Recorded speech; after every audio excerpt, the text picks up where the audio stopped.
పసిబిడ్డగా పుట్టి కూతురై పెరిగి కోడలై భర్తకు భార్యయై బిడ్డకు తల్లియై ఇల్లాలిగా తల్లిగా తల్లికి తల్లిగా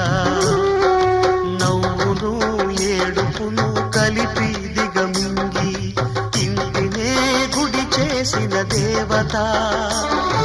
సెలవిమ్మని అడిగితే ఇక సెలవిమ్మని అడిగితే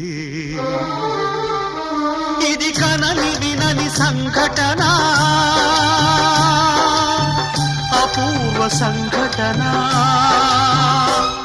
ఇది